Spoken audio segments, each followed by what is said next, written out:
You can see it starting to get just a little more heated. That late hit just indicated that.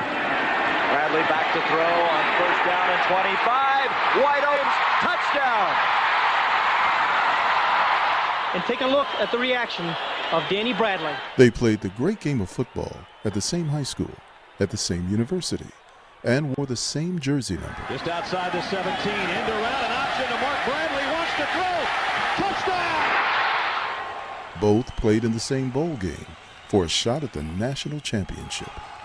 Danny and Mark Bradley were also both drafted into the pros at the same position, and later became the first father-son player-agent combo in the history of the National Football League. But it's how these two men overcame what some would call insurmountable odds to finally get to know each other as father and son that certainly makes for one remarkable story. You know, this is a love story, but it's loaded with all kinds of drama and innuendos. There was a whole collective effort here to keep Mark and I separated. And for the first time, they're taking you inside their fractured lives, revealing intimate and troubling details of their horrific family drama. A dad taking on an entire family to gain access to a son he never knew he had.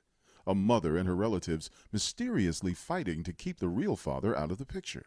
And a child stuck in the middle of it all, forced to choose sides. My family had a lot of jealousy and bitterness and all these things towards my father, so it took years for me to shed those layers of these things that was instilled in me as a kid. I think the hardest thing that I ever had to do was share with my father that I was jealous of him. The 20-year-old battle that began in Pine Bluff, Arkansas. Why a young man would consciously step away from his dream, an NFL career, to place himself in a position to save his only child. How they all resolved their painful differences. It's all in the new book, Inseparable: Faith, Family, Fatherhood. I didn't know my father for the first 8 years of my life.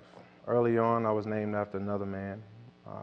My mother never really revealed to my father, my true father, that I existed until he was getting ready to play for a national championship.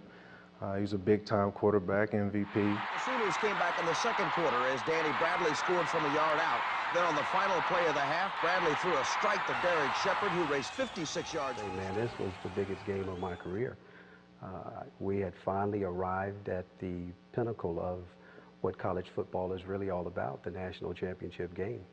And, you know, I entered that game, you know, just broken, unsure as to what life would hold next. Here's Danny Bradley coming on in. He's disappointed, Danny Bradley, but we appreciate his time. Danny, a couple quick questions, we'll let you go. It was a tough game, but the offense seemed to have problems with turnovers. What caused them? I don't know.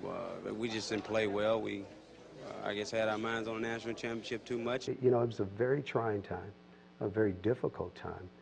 There were things that were said about my father, about him being a deadbeat dad, those things that I participated over the years, and those things simply wasn't true. I didn't have any idea that, you know, I would have to endure the next 20 years of this particular kind of war. You don't know these things out the gate. I've always had a lot of respect for his mom. I could not have envisioned that I would face that kind of obstacles, but you know, we made it through. Through it all, my father just simply loved me through it. He was a focused dad. He used the higher standard, which is the Word of God, to govern what he was doing in his life and what he was doing in mine. I definitely love my mother as much as I love my dad. I would encourage mothers to not badmouth these kids' fathers in their presence. It paints images in their heads.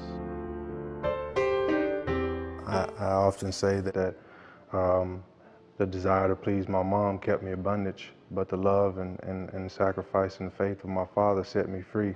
If you get a chance to read the story and it would spell those things out, how we now have a relationship that we never had.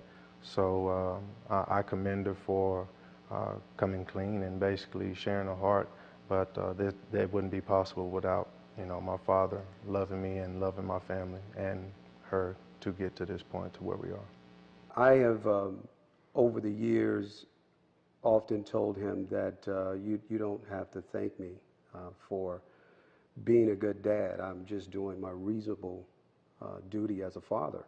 I saw this as a a gift from God, to be honest with you, at this point in my life, and understanding that our kids are our assignment, it was just right for me to do.